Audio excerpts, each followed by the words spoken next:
Welcome, everyone, here to KC Happy Hour. We are happy to have all you guys back. It is November. We've got ourselves another show. We enjoyed our little bit of a break off, and man, there has been a lot of news that has broken since. We've got a few new guests here this week, but first, let's introduce our returning stars that are here with us. Fortunately, Ryan Norberg and Brandon Jarsacrack still in transit, getting all the way out of Vegas and getting ready to go back to more racing coming up, so they will not be joining us tonight. The same with Braden Eves. He's got a lot he's working on. Obviously, a lot going on in the offseason as he tries to put together his road to Indy bid for 2022. But we do have Paulie Massimino in the house here tonight. He was with me out in Las Vegas doing a little bit of driver coaching with the Ryan Perry Motorsport crew. Connor Zilish, of course, joins the show once again. And we've got a couple of our guests here so far. AJ Myers joins the show here from his home over in Charlotte, North Carolina. Right, AJ? You're back at your apartment? Yep, I am in North Carolina, back at the apartment. And also a fellow Texan here joining me tonight. Jake French joins the show. He's here with us tonight. How you doing, Jake? Oh, pretty good. All right. Danny Formal is going to join us a little bit later on, ladies and gentlemen. First of all, though, lots of news here to cover. First and foremost, of course, the kart chaser Good Mojo helps out Kyle Larson. Not like this guy needed any help. One of the best, if not the best, race car drivers on the planet right now is your NASCAR Cup Series champion. And, hey, that just makes it all the more cool that he was able to come and race with us in North Carolina at GoPro Motorplex. Again, we talked about it in the show's past. We talked with the team owner that ran him, Alex Speed, with Speed's Concepts Racing, how excited Kyle was to try something new, something he hadn't conquered yet, and he's hungry because he wasn't able to conquer it first time out. So hopefully we'll get to see Kyle back in a go-kart very, very soon. Super, super cool, of course, to have him run. But we just wanted to give a big shout-out. Congratulations to Kyle. Absolute freaking wheel man. That guy, he is just awesome. So it's really cool to see him win that championship. We did also have some more news that came out over the week. SKUSA finally announced in the most SKUSA way possible the locations for the 2022 SKUSA Winter Series. We are going back to double Homestead, but don't panic yet about the curbs. Obviously, we've talked about how much the reason they were starting to look at other locations was obviously you don't want to run a championship at the same venue if you don't have to. It's very convenient for teams in the way they've been doing it. I think they like it, and the configurations going backwards and forwards do change a lot of the racing when they do them. But that being said, they were investigating other options, ultimately came back to Homestead, and it was on the stipulation that Homestead makes a few changes. And this was the big news that came out over the week as well, along with it. So with that kind of silently dropping, this is what dropped on the AMR Motorplex official page. They are going to be making a lot of changes to the racetrack. You can see in the highlighted green sections, both on the inside and the outside. So the inside curbs, they're going to be regraded, taken out, replaced with CIK level curbing. So very similar to the curbs that you see at GoPro Motorplex. We've been able to hit a couple of those at lower speeds. For example, you'll see guys at turns 5 and 6 in the chicane there kind of pop a wheel up and be able to go over them. But for the most part, you end up in more 90-degree corners driving around them versus driving right over them. So that is probably going to take you to think a lot of the curb hopping out of maybe turns, some of the 90-degree corners on the racetrack. You might still see it maybe in like turn number 3 going what would be counterclockwise, the normal layout. But I don't really know what you're going to end up seeing looking at the layout now. The big change, though, and the big real rib breaker were the exit curbs. So the exit curbs are now going to be shaved down to just flat exit curbs, very similar to what you see over at GoPro Motorplex. Again, the sister track to AMR Motorplex. And then there's going to be grass patches of about 60 to 80 feet or so at the exit of every corner. This was a solution. I'm not going to take credit for it. I think it's a very straightforward solution. It was something that I tried to push for a lot, but obviously this is a massive change to the parking lot. It takes away a lot of parking spaces because this lot is still used, and it is the only major paved parking lot for the Speedway when NASCAR comes to town. So the track does shut down. It is a semi-permanent racetrack. It shuts down when the NASCAR track comes in. They have to use it as an ADA handicap lot. So by putting those grass lots in, it obviously takes away a lot of parking for them. But I want to applaud the Homestead Miami Speedway and the AMR Motorplex VKG crews because it shows the dedication they both have to the sport, especially on the Speedway side. Al Garcia, the Speedway president, obviously his son, Max Garcia, superstar in the making, currently racing X30 Junior. But in general, for such a major corporation like NASCAR to continue to support karting in the way they have with AMR down there, with Cal Speed Karting out west, and even more so across the board, to allow them to make those changes to a permanent parking lot and put some real grass in. It's going to make it more and more like a proper racetrack. So it's super, super cool that they're going to be doing that. And I think obviously a lot of ribs are going to be thanked. So first of all, for everyone here with us, I'm sure that's a big sigh of relief for Connor. Connor's broken ribs at Homestead before. AJ, you've grown up racing down there. So this is probably the biggest change that track's seen since they originally put in the curbs or got that pavement done by the Sargent brothers. Yeah, the curbs there is what made that track what it was. It's going to be completely different to drive now. So it's going to be super interesting to see what Winter Series looks like. Is that going to affect the numbers? They're getting this out. They're saying that this is going to start again on November 22nd. Should be completed, of course, by December 1st. That is their goal, which means that they're going to be able to hopefully have everything ready for their final club race, which is, I believe, Sunday, December 12th, which is a warm-up. Then they've got the Sunshine State Karting Challenge shirt, which I've got right here. I'll be down there for that one to help close out the season with Eric Jones and Justin Dittrich and the rest of the crew for that regional series. And I apologize, by the way. I normally don't eat and talk, but I have a throat lozenge in. It was 5 days of talking in ROK Vegas. My voice is a little bit thrown. It's been a long time since I've done an event that long, and I was sick as a dog. Ended up really struggling through Wednesday, and that's a whole other story. So chewing through Hall's breathers, and that's what made me get through Sunday out there. So it's going to sound a little weird for me tonight. I do apologize about that. But again, the good news is there's going to be a couple races already before we get to time to testing on Wednesday or even the weekend before for a test weekend for the SKUSA Winter Series. They're going to have that whole month of December to take a look at it. Then after the Sunshine State Karting Challenge event, plenty of time to readjust if they need to add more grass, if they need to change any bit of the curbs, if anything's becoming a problem. So very smart on the AMR crew to go ahead and get ahead of it, not only to announce it, because this is right now as the dates and locations start coming out. I mean, it kind of silently leaked that the new dates new locations were finally done by SKUSA during this week while we were in Vegas for the ROK event. I was looking for a post, couldn't find it, just found it there on the website here before the show. But for AMR to post this right as the locations were finalized, right as the contracts, obviously, I'm sure were signed, is going to hopefully drive a lot of interest, maybe get the numbers to spike back up for Winter Series, or at least make sure they don't go back down. But again, got that whole month of December to test it, to make sure that it runs the way they want to, that people aren't mashing the curbs. It's really funny. We'll have to wait till Danny gets in here. The first thing he said when I told him Sunday night in Vegas was, "Can you still hit them?" Because, I mean, that guy, he just wants to hit curbs everywhere we go. So everyone here could tell you, we're just going to wait and see what Danny does probably first thing Wednesday, and that'll tell us if we're going to be able to hit him or not. Because that guy can hit a curb that nobody else can hit anyway. But we move on from that. There was actually some more SKUSA news that also came out over the weekend. They had this was a big announcement. This actually came out right before we went live on the show, so not a lot of people I think knew about this.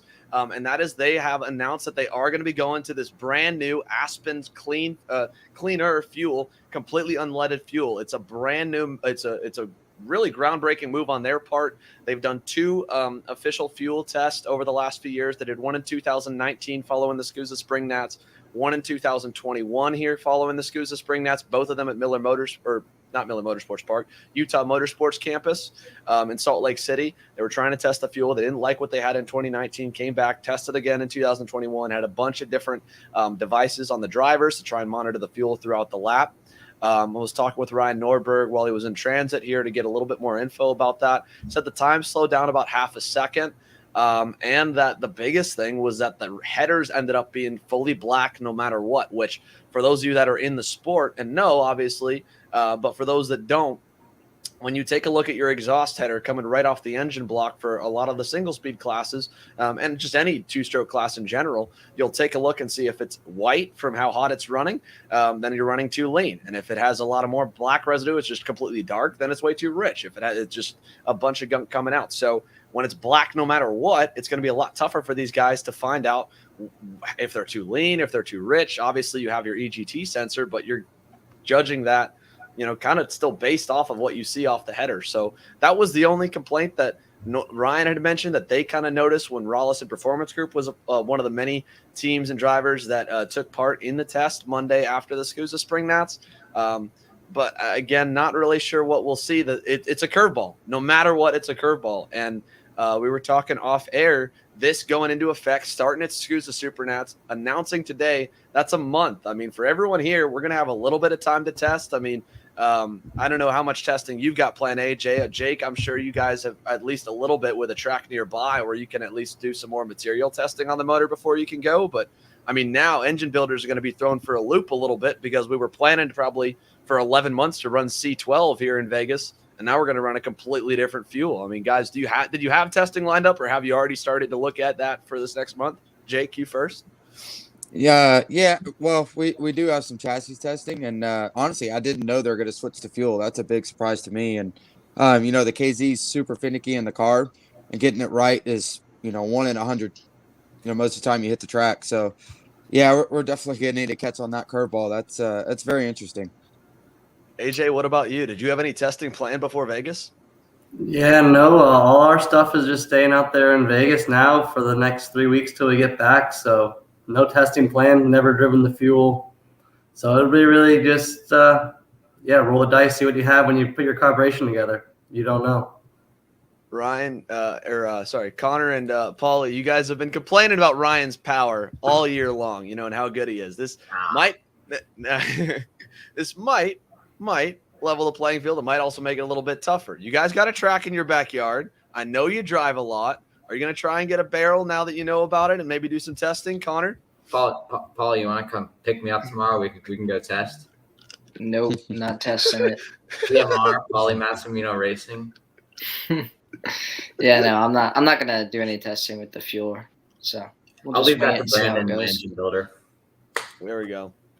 So yeah, I mean the engine builders are already slammed as it is. I'm sure getting ready. It's going to be, I don't know. It's going to be interesting. It's one of those things where as a non-driver right now, when you see that happen where drivers get kind of put in a box, whether it's NASCAR or F1 or IndyCar with something brand new and the sport kind of puts them in it, it's fun to watch. And in a way it may end up making the racing a little bit better. It may end up having some different guys or different builders running a little bit better. I don't know if it will or if it won't. Again, what we heard, it was going to be a little bit slower, but the good part about it is, they are trying to move in the right direction, move really in a green direction in general. And that was something that was a big impact here. You could see, as they mentioned here, this goes over the main findings. Aspen Sport, being an unleaded fuel, eliminates all risk of lead exposure. Traditionally, leaded racing fuels emit breathable lead in the amount of up to 2.6 ppm3 microgram per cubic meter during a typical karting race, so far above safe level. Xander's talking like he knows what he's talking about. I have no idea what I'm talking about. I'm reading it off. This is way smarter than me. But you can go on down there. And then, Tom Kutcher, official quote there, said, "It's no secret, clean energy is where motorsports are headed. And one look at the racing landscape will tell you as much. We really sought out to get ahead of this and lead the way. The research says it all. As a father myself and someone who thinks about the safety and well-being for our racers, inhaling leaded emissions race after race is just not sensible. Aspen is a worldwide leader in clean energy, and their products are trusted by racing series throughout the world for a reason." So it's surprising a little bit for sure to see the debut of this fuel coming at Supernats. Obviously, you see more of these changes in the off season, which is relatively short, especially this year. I mean, we're only going to have really a month, if that, before we go testing in Homestead in January. But that's normally stuff that you see, whether we change fuel, we change oil, we change tire. All that new stuff goes more year to year rather than into Supernats. And it's past the regular season. But yeah, a lot of questions here. This was a good question from Howie Idelson. Still elf oil. From what we can tell, it is still going to be elf oil. This is all really new. SKUSA just put out another video literally right as we went live talking about this new fuel. So there's going to be a lot more questions. I'm sure they're answering. I'm sure us covering it is probably going to put a lot more out there. And maybe we can get some of the guys from there, whether it's Tony or Chris or even Tom himself. They're obviously really busy planning the event. But that's another great question if we'll still use the fuel. I'd have to imagine so. I think that was a big push for him this year. But again, moving that fuel to that fuel with a month's notice for everyone for the biggest race in the world, it's surprising. We'll see what happens. I can say everyone here, I'm sure we're all probably pretty happy to not be an engine builder right now because I'm sure they're going to be a little bit stressed trying to figure that stuff out, getting ready to go. So, yeah. I just texted Brandon, my engine builder, Allison Racing. Since I made sure he knows about it. I already heard from my engine builder. He was like, "What the crap is this?" Well, I got mine's in Europe. He has no idea. I wonder how much it's going to cost for 5 gallons now. The stuff they use in Europe makes the header black. I don't know what they use, but you literally pump gas. Yeah, pump gas. Yeah. So that leaves it black too. So they kind of got a head start. Yeah, I wonder if the price is different. Yeah, that'll be. Think about it. Like vegan food is like more expensive, and that's cleaner. Not killing the animals. So. $20 a gallon. Probably more than that. Either way, man, we'll see. So not a lot of information out there. We just know that we're going through it. They're putting that out here. Again, this came out literally 30 minutes before we went live with the show, trying to cover what we got. Like Connor said, I have no idea what I'm talking about. There's a reason they got a lot smarter guys than me doing the actual testing, and we put myself just on the microphone and on the cameras. So, but yeah, a lot of stuff to unpack from all that. First of all, guys, I mean, we talked about, the Homestead deal, going back there with the double weekends. I mean, I think it's convenient for the race series going back there for the same deal. And at least this time, I mean, it really will be 2 brand new racetracks now when we've got a track like this that's just going to have completely different curbs. I mean, like AJ said, this is going to race completely differently. So, Connor, I know you're looking at your car schedule. Do you have Winter Series still on your table, or are you looking fully to get ready for testing for MX5 Cup? There's I don't even know what I'm doing next year, to be completely honest. But I'm guessing karting is going to be like a bottom of the list in priority. So I doubt I'll be doing much. If I have time to go do a race, I'm going to go do a race, but it's going to be kind of rare. Yeah, so we'll see. Jake, Jake and AJ, are you guys planning on? Do you guys know if you're going to be put in the seat for SKUSA Winter Series next year, or if it'll just be a ROK Winter Tour campaign for both of you? AJ, I don't know. I think so. If I were to say, but I'm not fully sure. Jake, what about you? Yeah, I'm about the same page. But unfortunately, the last couple of years they hadn't had too many shifters there, and maybe if we can get some groups guys to all plan, go out and race it, and I'd probably definitely race it. Well, we'll let everybody kind of sit on all that news here while we go to commercial. When we come back, it's time to talk about ROK Vegas and the real reason we brought all these superstars on in here tonight to talk about it. Of course, Paulie got a bird's eye view. Connor completely removed, and he'll get to hear a few of these stories third party. We'll get to hear his input. And Jake and AJ, they were on track, of course, in the headline division for ROK Shifters. So stick with us. KC Happy Hour going to be rolling on a few of our new sponsors, so check them on out, and we'll be right back after the break. KC Happy Hour is presented by Precision Performance Karting. PPK is the exclusive South Florida dealer for Coyote Motorsports kart racing chassis and Coyote's newest distributor. However, owner John Seglem and Coyote Motorsports' relationship spans across numerous decades in the sport, meaning that you've got years of winning expertise at your service. PPK offers trackside support at all of the CKNA South Division events, the CKNA majors, such as the Spring Nationals and the Grand Nationals, the Sunshine State Karting Challenge, and a number of club races in the Southeast. PPK also has an impressive driver roster at these events, racking up multiple wins and podiums in 2021 with longtime Coyote Motorsports driver Chris Carroll and KC Happy Hour's own Paulie Massimino and Brandon Jarsacrack. If you're looking to get on the same race-winning equipment as these drivers, from the Coyote Motorsports chassis to the Odenthal motor mounts and Greyhound racing seats, Precision Performance Karting has you covered. Check out Precision Performance Karting on Facebook and Instagram, or email them at ppkartingfl@gmail.com. There's a new engine program on the block that's already begun winning races. Speed Lab Racing Engines has already racked up wins in X30 classes at the U.S. Pro Kart Series and ROK GP classes at the most recent ROK Vegas event. Headed up by names you can trust, such as longtime engine builder Mario Lafredo and industry veteran Mike Speed, Speed Lab Racing Engines has quickly become the engine of choice for a number of top teams in the sport, most recently servicing the entire Rullison Performance Group and Speed Concepts Racing operations at ROK Vegas, and also servicing the likes of JC Karting and Mike Doty Racing. It won't be long before this engine program gets a wait list, with his resume already filling up with wins, so make sure to reach out and get your tune-up by emailing them at speedlabracinengines@gmail.com. All right, so we are back now here, and two things.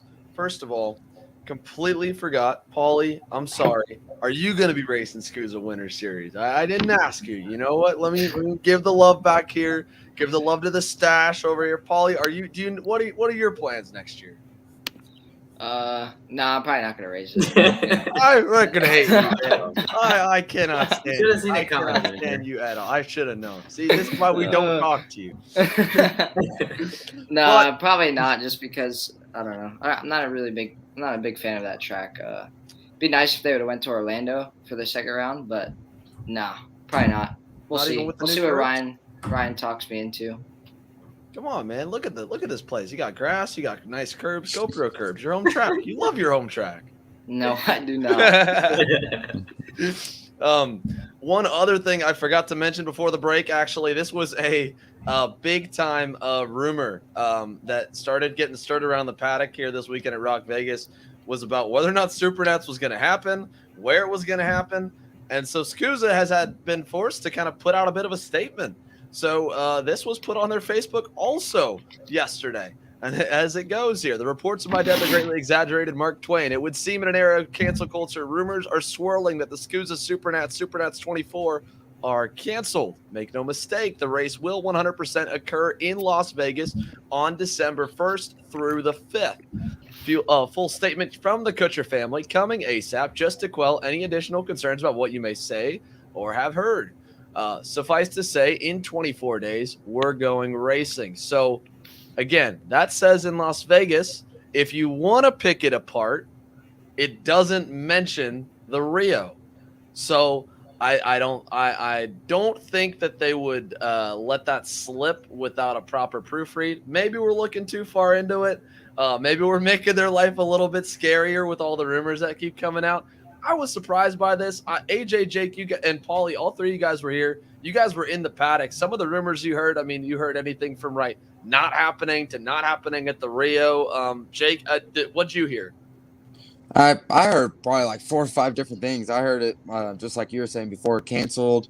It was on, and where it was going to be, just what parking lot and everything. And I don't remember if they ever actually posted saying it was going to be at the Rio. I don't know if people just assumed that it was going to be there. But the post that obviously we saw yesterday, it doesn't say that it is at the Rio, and it could be very well that it be somewhere else. And AJ, what'd you hear? I didn't hear that much, really. I heard one of my friends come over to the tent Friday night, maybe saying, "Oh, did you hear this about SKUSA not happening?" And that just started there. And then by the end of the weekend, my whole tent was like, "Oh, did you hear this? Did you hear this?" But it really all came from one person, and then we all just heard the same thing, and everyone just started talking. It's really crazy how fast the whole paddock was talking about something that just started as a whisper. Yeah. Paulie, what about you? You were bouncing all around the paddock. I never heard that it wasn't gonna happen. I just heard it might not happen at the Rio, and then that it might not be in Vegas. And then I also heard that that ROK started the rumor. So I don't know. I did hear that from somebody too. Is that ROK started the rumor? Definitely could have been that. I don't know. Obviously I was with the ROK guys all weekend. I don't know which of the ROK guys would have started that or any of them, but anyway, again, really, really funny that these guys, honestly, it's kind of comical that they had to put the post out there. I'm sure with just the budding war, but the the not war, but the bid for market share between everybody. Obviously, ROK having a really big weekend gets everybody hyped up. Everyone seemed mostly happy at the new venue, which we're going to talk about here in just a second.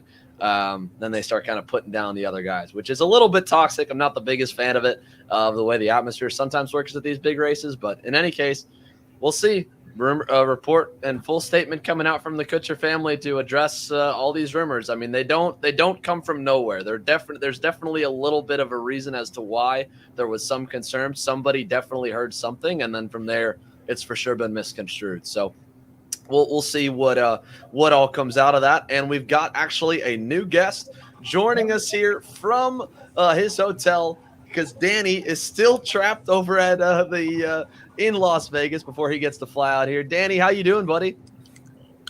Hey guys, sorry I joined late. Hope everyone's having a good night back in their house. Yeah, still here in Vegas, flying out of Red Eye today, back home to Costa Rica. No, you're good. That was my fault. I told you a little bit later. We were going to go a little bit later with the show. Works out all good. So we're glad to have you here, Danny. We covered a lot of news here first, and that was the main part of the segment. The last thing that we need you for is to talk, obviously, a lot about ROK Vegas with the three of you guys. Podium finishers here from ROK Shifter, obviously, on the show. We're going to get to that in a moment. A big news, I was telling you, here's the full layouts just so you can see on your screen as well what it looks like for Homestead. So especially with this blown-up shot right here, they've got all those green sections. That's going to be grass. So the exit curbs are going to be flattened, and then we're going to have CIK curves similar to what you see at GoPro Motorplex on the inside of all the corners there. And I was telling everyone right before we came on, when you and I was filling you in about it last night, your first question to me was, well, can we still hit them? And I think everyone's waiting to see you get on the racetrack first thing Wednesday for practice and follow you and whatever you end up doing out there. So, No, for sure. Homestead is my home track, let's say. I would definitely say that's my home track. Everyone knows I like hitting curbs, and that's a racetrack. There's 12 corners and there's 12 curbs to hit. So I hope they didn't change that too much, because definitely going to take some of the speed I have away from that racetrack if there's no curbs to hit. We'll see what comes out of that, and then not too much else there that you've missed. We've actually just gotten to the point now where we get to talk a little bit about ROK Vegas and everything that went on down at ROK Vegas. We were there covering just about every class, so I do want to give a few shout-outs to everyone here. First of all, the ROK event, massive turnout, obviously. First time here at this new lot. We were on live with the ROK Cup crew just a week and a half ago, really almost 2 weeks ago now, on Tuesday night, to announce that they had all the plans all set, everything parking-wise, everything lot-wise set to go. And then right at the last second realized that there was some permit issues. Garrett Potter went into great detail about it, was super transparent with the public of everything they went through. They had to board a last-minute flight. Him and Robbie, his right-hand man, right with ROK Cup USA, both of the two guys, went out, mapped out a brand-new track, redid the parking, redid everything in a 4-day span, and they packed the house out. The weather was great. Racing was overall, I thought, pretty good. Everyone seemed happy with the new venues. Going from Planet Hollywood, you're right on the strip. You're right by the Miracle Mile shops, which I think was super cool, because you could get lost in that place. I mean, there is just so much to do right in that little area that we were on the strip. So overall was really good. And again, we were there covering that with Kart Chaser. So I do want to give a shout out onto the show. Of course, Keelan Harvick.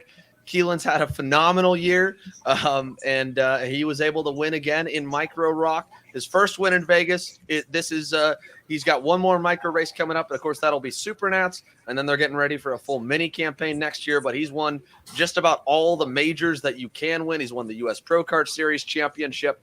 He won the Miami Grands race in micro as well. So he has just dominated through the year. And, of course, gets the big win here in Las Vegas. Jack Iliff, big-time winner in Mini, and that was a good battle as well, and it was cool for him. He was out of the U.S. Pro Kart Series GoPro Motorplex event with a broken wrist that he suffered during the practice weekend. So he ended up still racing with that slightly fractured wrist and was able to come through and win. His brother, Oscar Iliff, had a crazy weekend, actually got hit, launched out of the go-kart in one of the heat races, drove from 23rd to 3rd in the final, joined his little brother on the podium, which was cool. Jesus Vasquez Jr., after a penalty, which we'll get to, won in VLR Junior. Blake Nash won VLR Senior. Martin Stone, VLR Master. Scott Roberts in Masters ROK. Aiden Ingrata won Junior Rock. Crazy battle for Nate Cicero to win in Senior Rock. The last lap pass is on our social medias. You guys can check it out here during the show or right after the show. I encourage you to watch it. We leaked some of the footage. It's obviously going to go in our Kart Chaser episode. It was sick. It was a great last-ditch effort and great battle for himself and Jack Jeffers. Heartbreak for Jeffers because he dominated so much, and then a radiator mount broke on him, and it started slapping the left rear tire, overheating the engine, and I'm sure affecting the handling. When it hits the tire in the center of the corner, ended up losing about a 1.5-second lead, fading back to Cicero, and Cicero got him on the final turn. And then, of course, Shifter Rock, our man Danny, comes out on top in that one here over Jake. Jake gave him everything he had through the final. Guys, I wanted to talk to you guys about the layout. I talked to you a little bit in the scale line kind of after it. And Danny, I'll kind of have you lead the way since you were able to lead the way most of the week, sweep the heats and win the main event. Kind of your thoughts on the track map overall, having now gotten to race on it. What you think could be improved for next year. Obviously, it's probably going to go to a different lot, but I'd imagine they take a similar type of design and blow it up, make it a little bit bigger. No, yeah, Sandra, I think that the track was pretty cool. Different layout for sure than 2018, 2019, and 2020 Rock Rio. A little more technical, less straightaways. The straight was pretty short. We were running a lot shorter gear ratio than what we ran in the Rio the last couple of years. So that's cool. I've always liked tracks with short straightaways. Definitely being 7 foot tall in the go-kart doesn't help in long straights. So, yeah, no, I really enjoyed it. It was very free. A little too free, in my opinion, even though obviously I create a lot of grip being so tall in the go-kart. It was a little bit free, but the layout itself was awesome. Rock Cup did a fantastic job. Like you said, 4 days to plan such a massive event with 56 shifters. It's not easy. But, yeah, I definitely enjoy the circuit. If they could just make it, in a bigger parking lot, smoother asphalt, and, a little bit more tighter corners, not so much double apex, so we could actually pass without having to crash. I think it'd be a 10 out of 10 in my books. Yeah, and Jake, I know you were trailing Danny, obviously, the majority of the main event once you got back by AJ after the start. So you can kind of describe to everyone what it's like from a shifter perspective and why some of these double apex corners, they're a little bit trickier for a shifter to come in because the line is so much different. You guys enter so much narrower already. Yeah, and it really goes to with the double apexes, you carry so much speed going into the first one, you park the cart in the middle, and you try to get the drive off. So getting into the inside of somebody, especially a guy that like AJ or Danny, when they're really close lap time wise, it's really tough to try to throw the cart in there. You don't want to wreck each other and ruin each other's races. So and then you wait for a mistake out of them or a little bobble and anything to try to capitalize on it. But that's pretty rare that happens too. Right. And then AJ, you can kind of break it down as well here. Where the passes ended up being was that backstretch hairpin after that chicane at the top of the track map. Right. And you think maybe if it gets blown up, we might get that turn 5 right by the scale line entrance. That might be a little better passing zone if you get a longer shoot in. But what did you think? It didn't seem like you guys could pass in a ton of spots. Yeah, really. If you're running the same lap times, it was, you could run the defensive line and not lose any lap time out of it. So you could go in tight and narrow and come out tight and narrow, and you don't lose time on this track. And a lot of the corners, they're double apex, so you just drive in hard to the first one anyways. So if you want to outbrake me into a corner, I'm going in as fast as I can. It's not easy. Right. And it's tough too to not be, to have corners that aren't just, switchbacks right after, because then you can sacrifice it on entry and go narrow and kind of block off the line. Right. I mean, and then the next corner, you don't really pay for it because you're already back on the inside again and you can just keep doing it. I mean, that was the other issue we ran into with the old layout for, for the original Rock Rio, is that there was still a lot of blocking there and first gear. And AJ, again, you and I have had a lot of conversations about it, especially trying to discuss what we can do to make the shifter racing have a little more passing, a little bit more out of it.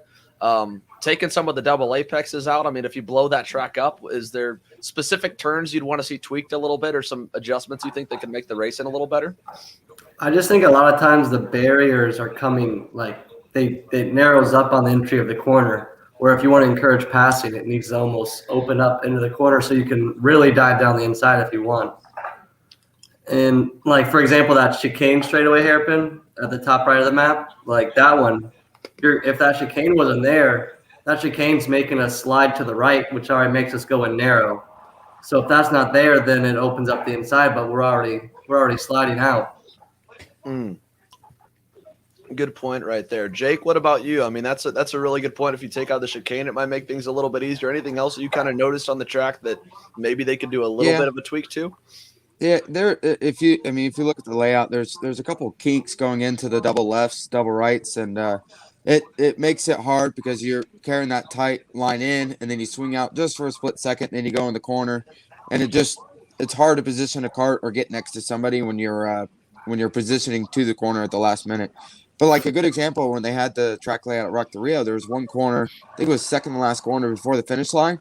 It was a huge opening into the corner, and it was super easy to pull out and you get the pass on the inside going into the apex. So I mean, don't get me wrong, the ROK guys did an incredible job, especially with the time frame they had on creating a track, and 56 carts going around it was not really any problem. So Yeah, here is just for everyone to be able to see what we're talking about when we talk about the old ROK layout. This is some of the old layout that Jake's talking about. And you can see as well, even with the design, how much it opens up, like what AJ's saying, in that kind of almost like teardrop dogleg section going back right before the start-finish line in the center. That right-hander really like opens up to the left. And so guys swing out already. They're kind of hugging the barrier. It's not such a chicane that you like slide the cart over. It was rougher of a chicane and a tighter chicane going this way. And part of that was just by the layout of the design. They had to have it that way with the way the lot was. But it opens up. It goes from a already pretty wide racetrack to a very wide entry to the corner. So that's another good point, and something I didn't even really consider that AJ mentioned was kind of opening up the corners a little bit. You get the passing a little bit better. But in the single speed stuff, which Paulie and Connor, you guys have seen it and have driven on similar tracks like that. We talked about on the single speed side, the issue that we ran into was that you had just the constant block fest whenever you'd pass at the end of the straightaway on the bottom because the hairpins were just back to back. So, Paulie, you spent a lot of this weekend watching on this new layout. I mean, overall, obviously, the shifter guys, they have their inputs and they have to race a certain way because of the way those cars drive. What do you think on the single speed side with the way this track raced? Honestly, I don't think it raced too bad. It's pretty much like you figure out like one or two corners, you got pretty much most of them. They all do the same pretty much thing. But no, it's pretty much bring the power in, get close to the apex, let it roll let it roll up to the center, and then you just pretty much power through. And it seemed like people were hesitant to pass a little bit. I don't know if they couldn't get to them in time because it was pretty like you could pretty much charge every corner like super hard and be able to keep it underneath you. But no, I feel like it was all right. The racing was pretty good, other than like the ROK stuff wasn't. I don't think the racing was too great. Once the top five got separated, it was just kind of like cat and mouse besides Cicero that was able to catch Jeffers. And no, other than that, it was pretty good. It's cool that they can get that done in 4 days, but the only thing I didn't like was how our pit spot was about half a mile from the grid, so that was pretty much the only bad part. I think AJ was back there too. Yeah, I was right next to Paulie back there. I had a little bit further of a walk. We did it on my phone, and it was 0.3 of a mile from my tent to his tent, but just one way.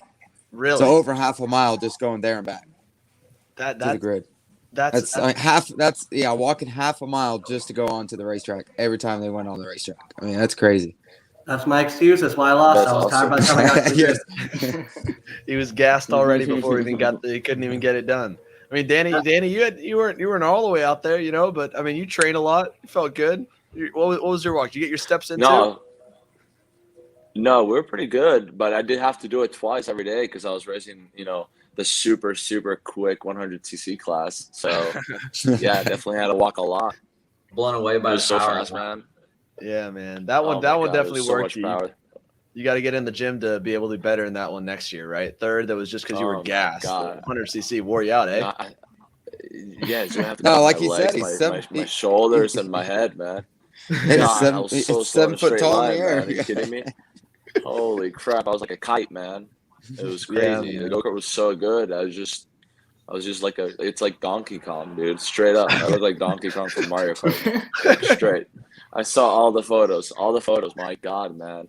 The engine's the size of my helmet. Legit, straight up. It's so bad. It's so bad. And at the beginning of the weekend, I had the seat forward. Oh my God, I look even huge. I look even bigger. Oh my, it was terrible. It was terrible. Yeah, you look So massive in it, man. Yeah, at least when AJ or Jake they go down and race that stuff, they don't look like a crazy like massive 6'4" linebacker in the go kart. You guys look Still, okay. No, Anyways. still exactly. pretty tall though. If I start 20th, unfortunately starting 20th, I can see all the way up until the front leader. I am the tallest one. All those 15-year-olds, 14-year-olds, just clear as day, right over their heads. I can't say I've experienced that before.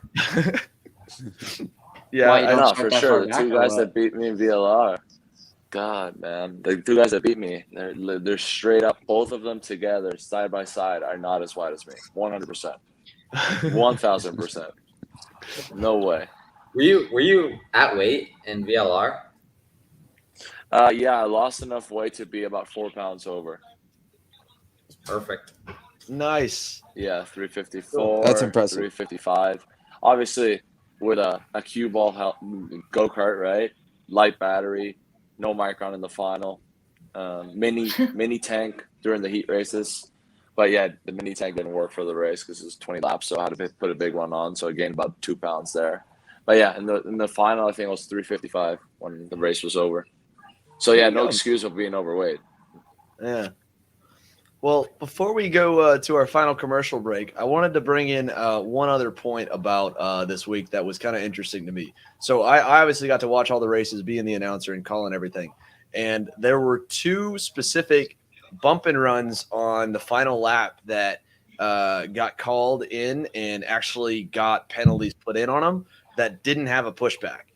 One was in Mini with Salvador de la Vecchia. It was for a podium spot. It was over in turn number 8.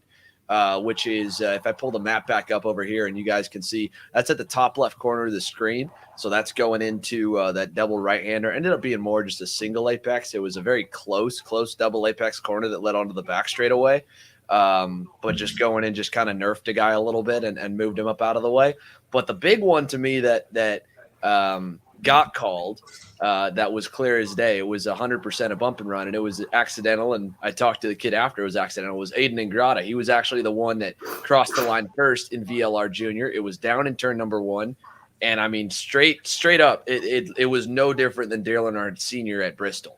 He got into the corner a little bit too hot. Said he didn't mean to in the podium interview. I mean, he felt bad about it. Into Parker DeLong, kind of moved him up out of the groove, and then granted, DeLong's momentum got broke so bad he ended up falling back to 4th. But really, I mean, he just barely nudged him while he was braking over the bumps into the corner and moved him up 1 lane. Didn't send him out to the marbles, didn't send him in the wall, but it was enough that it just moved him out of the way. Didn't push the bumper in, but the penalties got called in anyway. So the ROK Cup guys stepped in. And I think with the new culture of racecraft, especially with a lot of the parents really hating any kind of contact in the kids' classes, I think it wouldn't have gone over well if they didn't call it. But especially I wanted to put it to the room here and see, what do you guys think, especially you shifter guys, because you guys don't have to run with pushbacks at the majority of races you go to. So you guys can still have that culture of drivers enforcing it a little bit amongst themselves. If a guy is really getting on your nerves, you can get up, kind of load him up a little bit and move him up out of the way. This one for the win, 100cc class, last lap. Do you like it? Do you not like it? If we still allow, a clean, just move them up 1 lane, just enough for you to get by, bump and run, NASCAR style, if it doesn't push the bumper in. Danny, what do you think? You first. Yes or no? In shifter racing, the bumper is crazy. If I wanted to give a bumper to Jake and AJ during that race, I would have just had to slow down, put first gear, and they would have got a bumper. So in shifter racing, bumper racing does not, in my opinion, it's terrible. In tag racing that I did it, heat 4, big crash in front of me. I actually got ran over. I hit the guy in front of me extremely hard. My bumper didn't go in. So it all depends how you hit them. This is the third time I ever raced with a bumper, so it depends, man. Definitely the bumper rule I think is good for the starts in tag. The crashing is a lot less in starts, but in racing, man, if you're blocking white lining for 15 corners, a little bit of a nudge, is natural. But I think want race to clarify directors too. definitely should have the call on that one. If you're race director here, and the question is not so much on the pushback bumpers, it's whether or not a bump and run like that, it's a light tap. It obviously didn't push his bumper in at all in either case of the kids. It was just a light nudge, moved him out of the way, got the position. He was straight up front to rear, just kind of moved him up past them. And granted, the kid in front in the VLR junior class, he wasn't blocking at all. He was taking the normal line going into the corner. So, you'd expect that obviously someone blocks you lap two. That's, I think, a pretty universal deal. You'll move them up out of the way. But Jake, we'll put it on to you and next one of our guests. What do you think? Are you kind of for a little bit of bump and run racing to go for the win? Or if you get knocked, moved up out of the way just to lane in like a KA class, are you going to be pissed and wanting a penalty? It kind of depends. It goes to a certain extent. If a guy's really white lining, and you're quite a bit faster than him, and he's not working really together to try to maybe catch the guys and that are pulling away from him just because he's blocking you so much. Then you could probably put a little bumper to him. You don't want to shove him out of the way. You don't want to spit him out. You don't want to do anything, but just bump just a little bit, move him out, and then maybe get him in the next corner.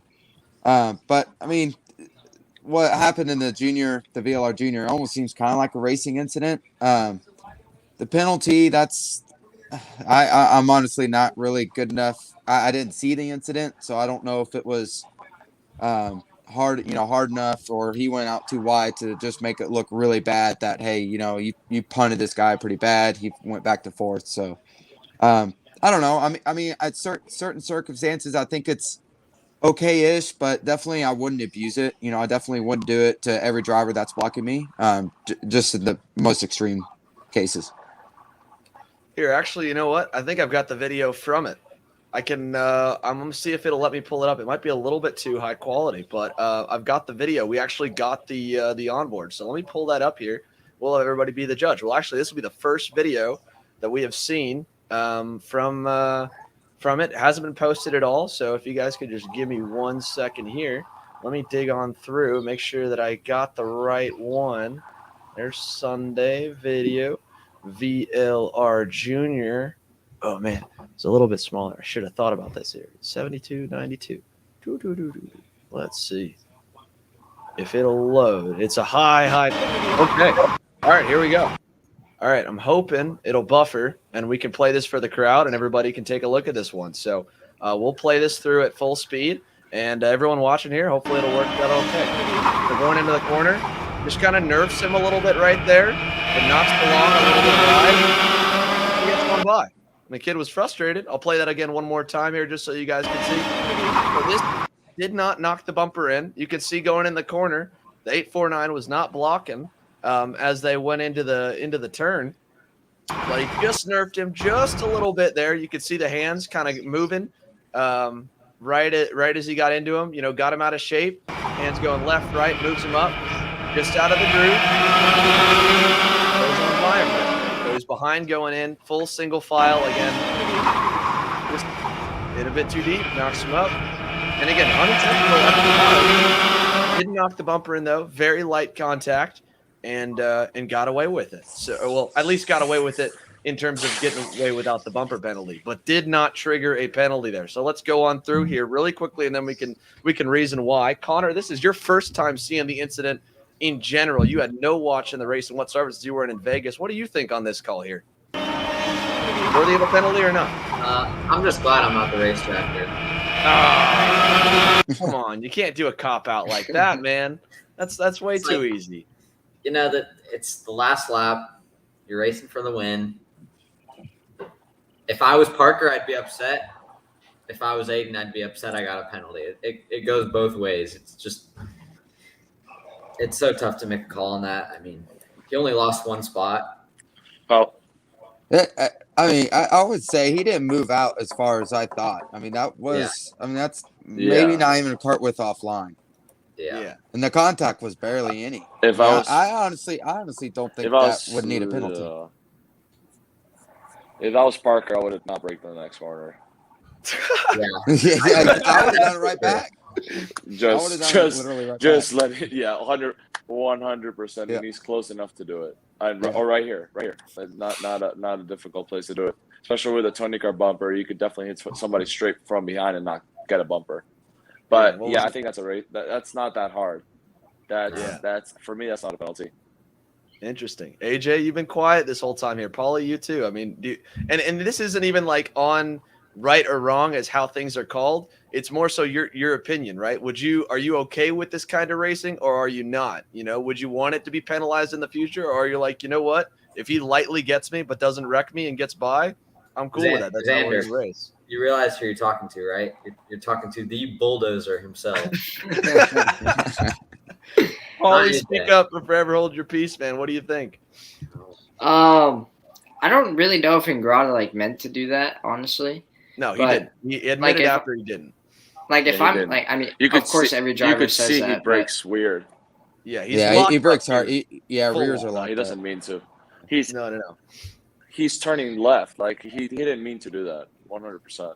Yeah.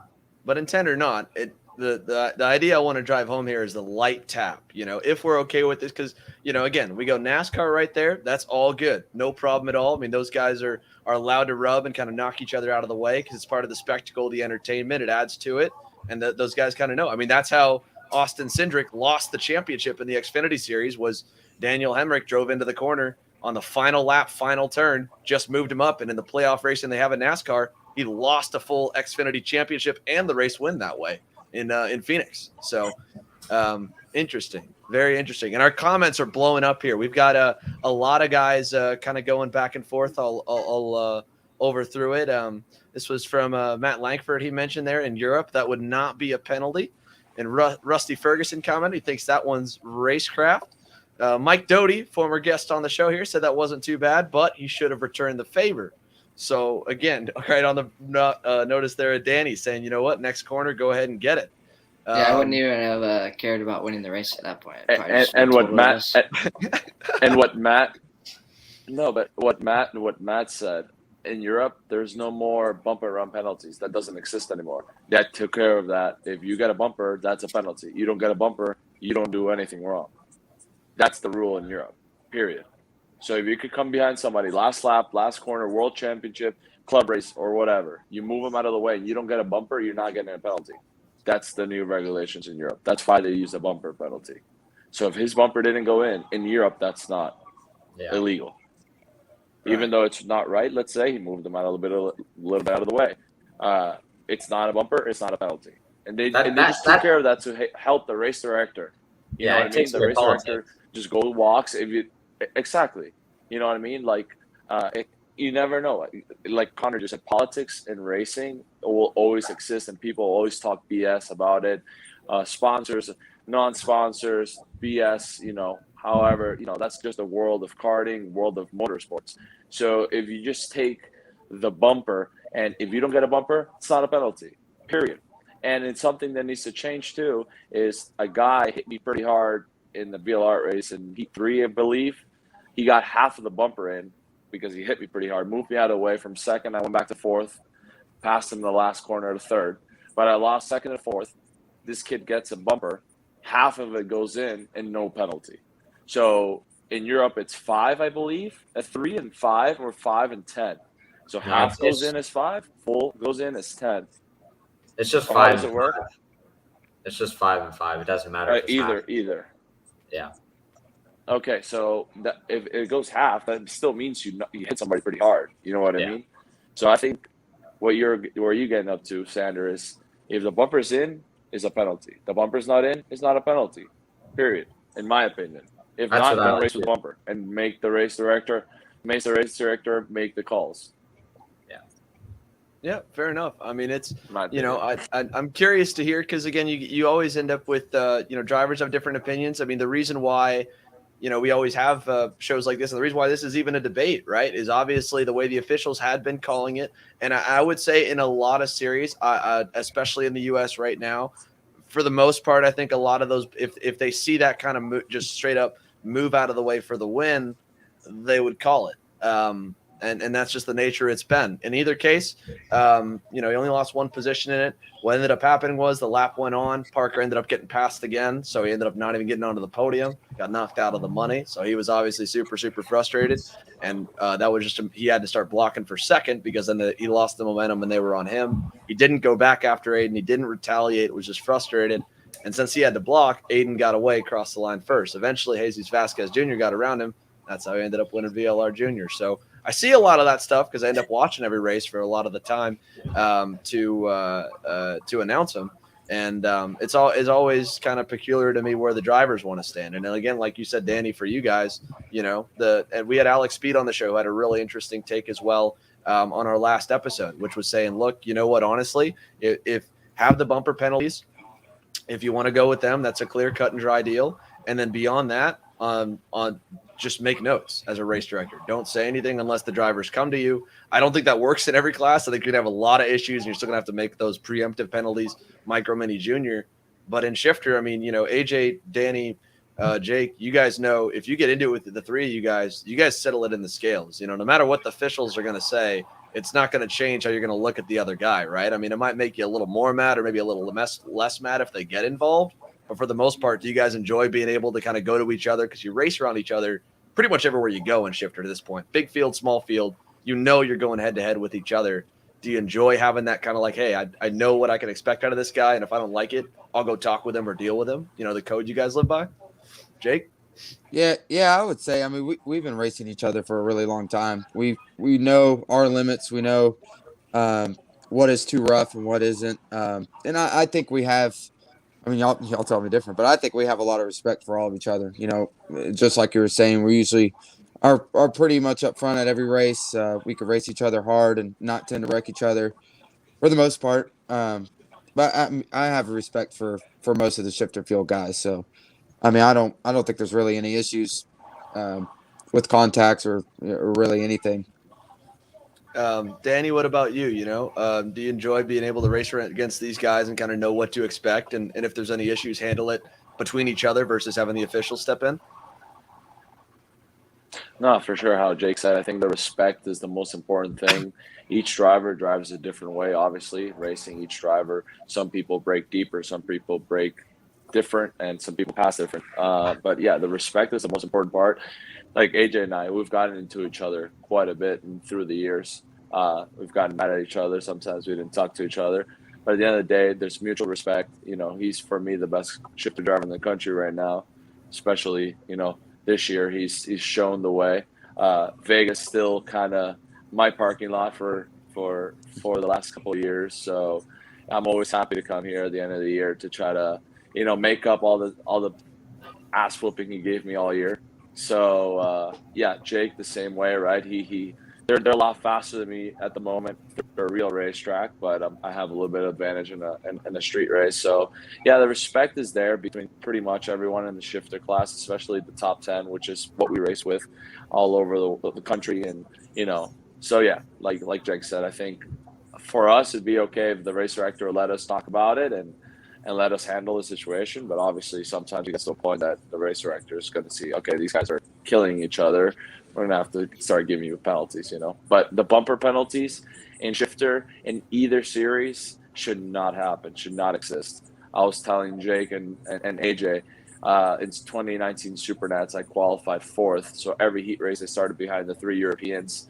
And it was so difficult to overtake just because, they run low tire pressure. For the first 4 laps are blocking going down to first, so you can't get too close because they break too deep.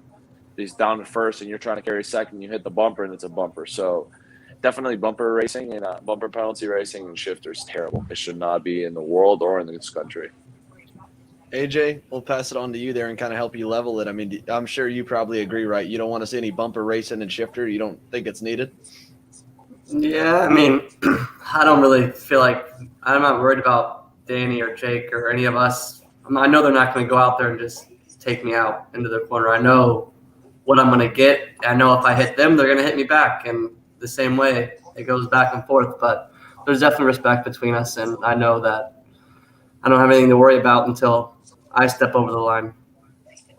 Gotcha. Well, that's the cool part you guys have for having raced and having been kind of the top guys in the country for the last arguably almost 5 years, and running against the same groups for so on and so long. I've got one more clip here I want to show everybody just to get a quick reaction out of for everyone who didn't see. This was the final for the senior ROK race. Of course, this one got a little bit crazy coming down to it. To give a little bit of backstory, so everyone tuning in understands how we got to this point. Ooh. I think I'm at too many videos. I might have to knock this one out. So let me remove one out of the studio. Add another one. We got so much stuff that we're showing on here. The studio wasn't letting me pull it in. Now we'll pull this one in.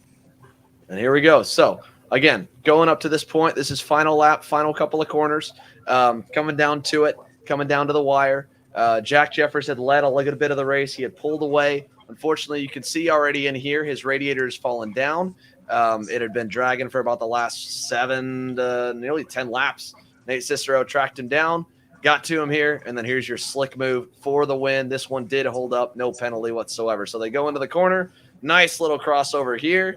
They get all the way through. Jack's trying to turn right there. He realizes he's at him, make contact, pops up and over, but luckily he was able to hang on, and the penalty did not come. So again, I think everyone here, I mean, that was about as hard racing as you can get going for the win, but super, super tight stuff. And not everybody really got to see it because it's on the far side of the racetrack. So knee-jerk reaction, Connor. I don't know what you got to see, but you got to see this a little bit here.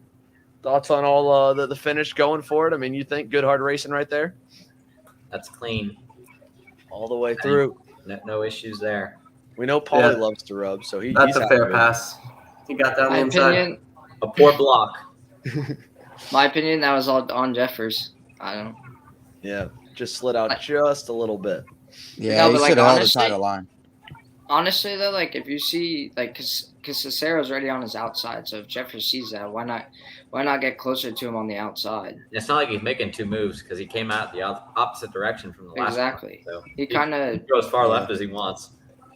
Right. That's so right here. You just need to keep on moving if you're Jeffers. I mean, I had a similar debate with someone else here because if he moves here, he stops and then moves again, then they'll see that as 2 moves. But if you can make it one long progression, then you're fine and you won't get called on the 2-move penalty. Good. Well, yeah. So there we go. Crossover move. Here is this was a comment from Matt Langford here. Said if Junior was a penalty, what the heck was that? Cicero hit him wide then. So he didn't end up, at least from what we can tell, didn't make any contact to get underneath. And then when he hit him here, he's there, and at this point you can see Jeffers' left hand just starting to go on up and turn over.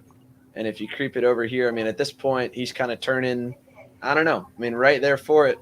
But this one was not a penalty when they went on through. Got all the way on the inside, got clear, and then just got jumped right there. And in either case, I think the pass was going to go all the way through. All right, he says you hit him. Let's see. Hit him on entry. Let's see. Did he move him The up? only thing I didn't like was when Cicero won the race. What about it? When what? Cicero won the race, looked back at Jeffers and pointed at him. That's not really? Cool. Really? I didn't even notice that part here. Let's see that when they come across the line. I watched the race with Jeffers' dad. I don't know either driver, but when Cicero wins, looks back at him and points at him. That's not cool because like Ryan if anything, there's contact. There's still contact. The kid did a great race. Jeffers did a great race. Jeffers would have won the race by half the straight if his radiator doesn't fall off. Engine probably is at 160 degrees. He was running 2 teeth less than everyone. You could tell during that race. So obviously with that radiator being hot, he lost the bottom and he needed to keep away from Cicero. And then he's a 14-year-old kid. You kidding me? Why are you going to point at him when you run him over? Fine. It's a great race. Great pass. Cicero did a fantastic pass. Celebrate your win. Don't look back at him and point at him. Come on. That's not cool. Yeah. That's the only thing. That's for me. That's for me. Learn respect. You win the race. Cool. That's it. You celebrate. Don't disrespect the kid that dominated all weekend and you beat him in the last corner. Paulie, do you know anything My about opinion. Yeah, the only difference is I didn't have respect for the kid behind me, so it didn't matter. What are you two talking about? You even heard about that? I don't The know. KA What's race going at on? GoPro? Yeah. I didn't have respect for that guy behind me, so it didn't really matter to me. I'm not gonna say anything.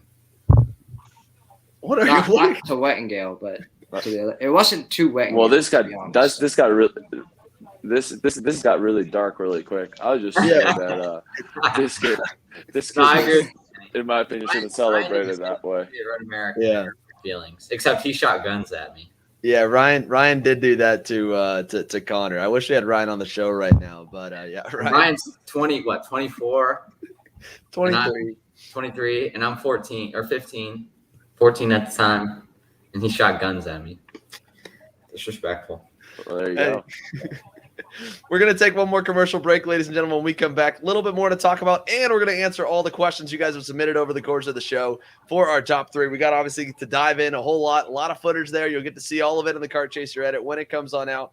Split decision, you'll never get everybody happy, but that's why the officials are where they are, and that's why, as Connor said, he does an NVB and a race director. So anyway, when we come back here, more to talk about. We'll go through all your guys' comments, all your guys' questions. Keep on sending them in. We got the top three from Shifter Rock, arguably the top three shifter drivers in the country, and could be the top three shifter drivers in the world after we get on with SKUSA Supernats here in a month. Jake French, AJ Myers, Danny Formal here with us. Stick with us, folks. KC Happy Hour rolls on right after this. I'm Billy Vincent, owner of MPG Motorsports. What we do at MPG is we try to keep it a nice, fun family atmosphere, try to combine sort of the bigger things and of the bigger teams and the professionalism down with sort of some of the fun sort of family-oriented atmosphere. We try to not only develop drivers, but also the parents and the families for just in knowledge in general in motorsports. It all starts in karting. What we try to do is try to help the drivers, the moms, the dads understand the sport of motorsports in general, not just karting, but what it takes to get all the way up through. Whether you end up wanting to be a driver or a mechanic or an engineer, you know, we can help you with that, and that's what we're here for. If you're interested in joining us at MPG, our home base is at Whiteland Raceway Park in Indianapolis, and you can contact us at info@willpowerkart.com, and one of our great people will reach out to you, and we'll try to put the best program together. As the Western importer of the Praga and Formula K chassis brands, Leading Edge Motorsports is a high-performance kart shop and race team with a simple mission: teach others the joy of high-performance driving, supply our customers with the highest quality products and services, and win races. With our remarkable racing inventory, expert services, and top-ranked professional race team to back it up, we'll help get your new kart racing package up and running fast. From arrive and drive service to kart preparation and driver coaching, to the parts you need to get back on the racetrack, Leading Edge Motorsports is the industry answer. Kart Store USA is a kart parts supplier that racers and retailers can count on when they need reliable advice and service. We focus on servicing all racers with honesty and pride while maintaining customer satisfaction. We carry a full stock of Kart Republic and Tony Kart chassis, as well as IAMI and Vortex ROK engines. We've also got a host of other parts available and in stock, such as products from Rev Performance Materials, Jecco Racing Seats, and more. We have a 100% satisfaction guarantee, and on top of that, if your order exceeds $200, shipping is on us. Check out all we have to offer today by visiting us online at kartstore-usa.com. Welcome back, everybody. Here we're going to bring all of our crew back on into the studio, and let's take a look here. Some of the questions we got. First of all, Danny, this is a question from viewer and Senior Rock Racer Philip Niemkowicz. How tall actually are you exactly? 6'1". Really? That's it? You just have a really big torso? Yeah, I have a very large back. My mom is very big, wide back. She's from Germany, so my whole family's German. So yeah, I think that's why I look so massive in a go-kart. Gotcha. Let's see. Move on down here. Connor, this was a question from Paul 512 BMI on YouTube. Soft axle or hard axle on a wet day? Standard. Standard. Double H. Yeah. Yeah. Double H. Go for it. No, usually anywhere around standard. Give it some front grip.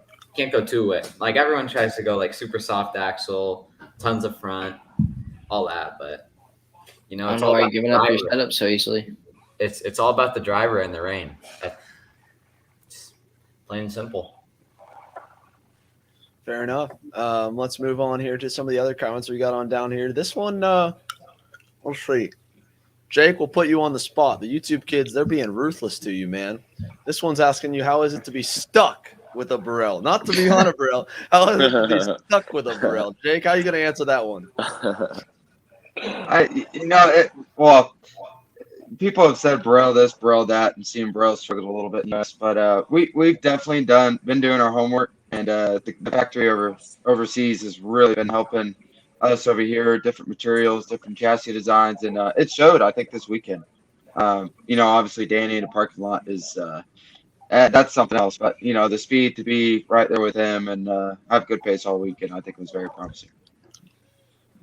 And this one's a good one for everybody on here. And we'll pass it on also to Paulie and Connor. This is a question from FaZe Big Mac on YouTube. Goals for 2022. So, Paulie, let's pass it off to you here first. What's your goals for 2022? Honestly, I'm just trying to see if I can make it that far. I don't live that far ahead. I still got one more race this year, so I'm gonna try and push hard and might be doing double duty at Supernats. I'm not too sure yet. Depends on how up my dad's feeling to tune. But Are you registered for it? No, I'm not registered for It's all it yet. full. But Is like SKUSA special for you? is it full? I don't think KA is full yet. I think it's like 85 in X30 and 72 in KA. If it's full, then I guess I don't race it. But no, I'm gonna go through that race and hopefully it goes good, and then go from there. But live one day at a time. AJ, what about you? You're next in line here. What are your goals for next year? Well, barring 3 weeks from now, if that doesn't go right, win Vegas. There we go. That's the one check yet box yet to be checked. Jake French, what about you, buddy? What do you got for goals for 2022? Beat AJ in the championship. Fair enough. I'm sorry, but I'm tired. I'm tired of you winning. Danny, you got some interesting plans for 2022. Tell us about them. What are your goals? Next week I go. Actually, tomorrow I go to Italy to a Lamborghini shootout to try to make. There's top 10 drivers. Top 2 drivers get a factory drive for Lamborghini. So hopefully do well there. And yeah, get back against AJ and Jake in the Florida Winter Tour in Homestead, which is a great track for me, and 2 parking lot races, and hopefully take 3 championships away from AJ that's won every single championship the last 3 years. So yeah, I think that's it, man. And obviously Supernats, right? Trying to go back to back in there. Yeah, sweep out it's not the month of November anymore, but we'll call it another November sweep for you if you can do it, like 2019. Con man, Hopefully. What do you got? 2022 goals. We know what you're racing. At least some of it. You know about the MX5 Cup. Hopefully I can put some other stuff together. I think I'll be doing two big series next year. So go out there and win those, see what I can do. MX5 Cup Rookie of the Year. I mean, I think I've got a pretty good shot at that, and that's $80,000 if you win it. So that's a good bonus, and I won the scholarship for that to go race it. So I'll be racing for free next year, and if I win Rookie of the Year, that's $80,000. So that'll just keep going into the future. So hopefully I can do some stuff with that and maybe another series. We'll see. And I know this one was targeted towards drivers, but I'm going to give a little bit of a teaser here. We have some major 2022 news coming out tomorrow, hopefully tomorrow, if not Wednesday. I'm really excited. I think we got some really cool car chaser stuff coming for 2022. So stay tuned, guys. Not going to link it tonight, but it's coming. We got some big 2022 stuff. Let's go on through here. Let's see if we've got anything on more here. This was let's see. We have a few more questions that came in. This was a good question here. This one comes from Chris Stifler. And this is a good question here for a guy like Danny, especially for yourself that's jumped up a little bit. For the guys that are looking to make the jump over to cars, at what point do you feel karting's kind of taught you enough and you're good to move on up? What do you feel karting has taught you enough to move up? To be honest with you guys, I remember going to Virginia. I was teammates with Jake. We were racing back-to-back weekends in Newcastle, and we just came back from Charlotte. This was 2020 when I was racing with ANSA/PSL. And my team boss told me, hey, do you want to race a Lambo in VIR? And I was like, of course, right? Who wouldn't want to? And without any driving experience in a Lamborghini, never been to Virginia, what shifter kart taught me in all of my years in karting, I think this is going to be at the end of this year, my 20th year racing go-karts, a very long time. Yeah, it just taught me experience, taught me how to make everything feel slow. So when I jumped into the Lambo going 175 mile an hour at the end of the straight, it felt slow to me because of karting. Everything that karting teaches you, setup-wise, how the routine of everything, just everything it teaches you, nothing compares to karting. If you don't have a good karting roots, in my opinion, it's very hard to just jump in any race car in anything you do and be fast. I think Connor could tell you. I watched him, a 15-year-old kid jump in a TA2, which is not an easy car to drive, doesn't have traction control, doesn't have ABS. It's a pretty rough car and dominate in VIR, and that comes from karting. So for sure, karting, number one, stepping stone for any car racing in the world. The good, the solid answer there, talking about when you've got it. I mean, I think really the good answer there is whenever you can start running at the front. And Connor, I mean, Connor's a good example. It's less about age. It's more about once you're started, you're able to go with these guys on the screen right here. If you can go head to head with these guys and you can come out on top, that's pretty massive. We did get a donation here from Justin. Oh, sorry. Go ahead. Connor's scared, man. I've told Connor he should do some racing against Jake, AJ, and I, and he still doesn't want to. Ryan's scared too. I've been telling Ryan all the time, hey, when you Connor, we can do it in an OK engine. What? We can do it in the OK. I'm fine with that. No X30, no GP. We all get the same engine, same chassis, and we'll go race Gears? each other. That's what I like. I like the cockiness. I like it. Okay. Come on, Brent can do it, Connor. Come on. Yeah. I can do it too, but I don't. That's the thing. That's a big talk. I ain't never seen you in a shifter. Terrified of that gearbox right there. Caught and called You out. and Ryan Norberg, scared of the shifter cart. Oh, man. If you put me in a shifter cart, I'll drive it, but I haven't been put. I don't think I've ever seen Norberg in his shifter cart. No, I've seen him do it at Orlando. I've seen him. That was had to have been 5 years ago now. There you go. He was not good on the brakes. Taking too many wide lines. Yeah, I'd do it. If I had time and if I got the opportunity to, I'd be happy to. Well, I got actually two more questions before I want to let you guys go here, because I'm a little bit curious always whenever we go to Supernats. Are you guys afraid, any of you three actually, really, of suitcase motors when we go into KZ? Or are you guys pretty sure that your pieces that you got coming to you, Jake, you got a European builder, so you're going to have a suitcase motor on your go-kart technically coming into the KZ field, because this is the first year there's no secondary American motor field. It is only going to be probably KZ's on the racetrack in Vegas. Yeah, for sure. I mean, there'll be some guys, the Europeans are going to come strong. Freiko's going to be coming. Cedric's going to be coming. The biggest thing for them is, just like we talked about earlier, is them learning the fuel. But knowing them, they'll probably figure it out pretty fast. And I mean, relatively the KZs, if you can get the tune pretty good, all KZs are pretty equal. They're not, I wouldn't say one's way better than the other. It's just all in the carburetor. So it's just who can get the tune right. AJ, Danny, you guys agree with that? Disagree? Danny, you're kind of thinking there. I see what's going on, both of you boys. What do you think, Danny? I drove a standard TM in Newcastle, and I had about 10 horsepower less than everyone. And I drove a factory Vortex 2019 Supernats, and yeah, I won. So I know what a factory engine is. It's out of this planet, especially when the tuner's like, okay, we're gonna go, lean her out, And when I'm talking about lean her out, it's about 3/10 lean her out. It's not a little bit. I know Jake and AJ have a great package they've been working on all year, Greg and I were trying to decide what we wanted to do for this 2021 Supernats. We were thinking about going back with Vortex, but everything was not kind of last minute because of this new regulations of being able to fly or not fly, and Vortex wasn't decided they were going to come.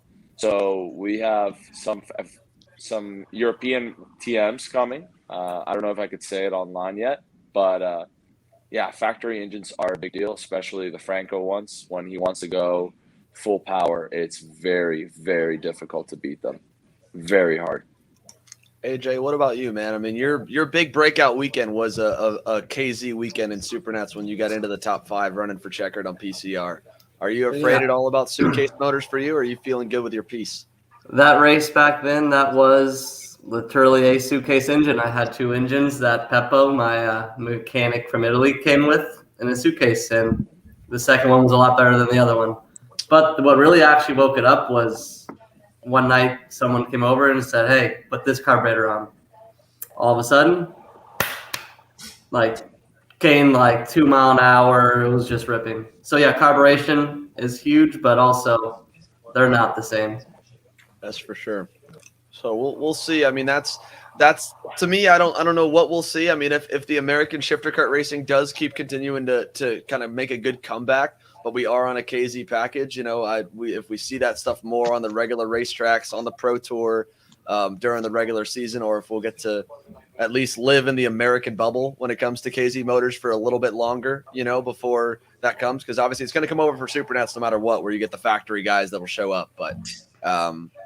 I think that's always a bit of a concern that we have, and something that was mentioned that was really good by some of the other guys we've had on the show before, talking about the differences of open racing, and you end up with a super motor that comes on over from the factory, from the big, everything that they've got into that engine. So we'll see, but yeah. Binder, you want to talk about the comment that says Ryan can't drive cars? This is from his biggest fan right here, man. This is his biggest fan right here, Pro Rossi. The big Ryan Norberg fan right here, man. Yeah. Has Ryan gotten the opportunity in the car? I don't know. He has. He back when Rotax was really, really big, they had a partnership with the Road to Indy with Mazda, and they would put normally a couple of Rotax top senior or DD2 guys into the Chris Griffiths Memorial Test over the last few years, and he got to go and test that right around the same time Oliver Askew was testing in USF 2000. And I remember talking to Ryan, and he was pissed because he could run times similar to Oliver in a go-kart, but it was a good ways off of where Oliver was in the car, and he didn't realize how good Oliver was in a car. But he's gotten a few opportunities for sure. He even got invited to the last, before they stopped doing it, the Road to Indy USF 2000 shootout, the last one that got won by Hunter McElray. So back in Braden's generation, 2-3 years ago, he got invited to that one as well off of eKarting News' pick. So he's gotten a few chances to go to those shootouts, but not like a full season to go out and try it, and then he's washed out and fallen back. It's just been a few one-offs. That's going to do it for the show, I believe. I did want to, again, give a big thank you to Justin for a $5 donation here, asking to leak the content. I'm sorry, I can't yet. I got to let these last contracts come on in. But if that gives any bit of a hint to anything of what we're dropping over the next couple of days, it's going to be – it's big. It's really big. So anyway, big thank you, Danny, Jake, AJ, for joining us here tonight. Obviously, Paulie, Connor, myself, Sander Clements here with KC Happy Hour. We love doing these shows with you guys. We're going to see you guys next week. Let us know, too. We've been debating a little bit of moving the show to Tuesday nights. Works out a little better for us. So if you guys like that, if you guys like it on Mondays, let us know in the comments below what you're listening on, or if you love to listen to us. And also, before we sign off, I can't forget this. We are officially on all major podcast platforms as well. So you guys can listen to the show on your favorite podcast platform, audio only, on Spotify, on Apple Podcasts, on TuneIn, and on Stitcher. And I believe I've even a couple more getting out of to right now. So if you'd like to learn or listen to the show on podcast instead of just watching on YouTube or Facebook, you're welcome to do so now. And this episode will get added over the next day or two. So again, thank you guys for tuning in, and we will see you guys next time.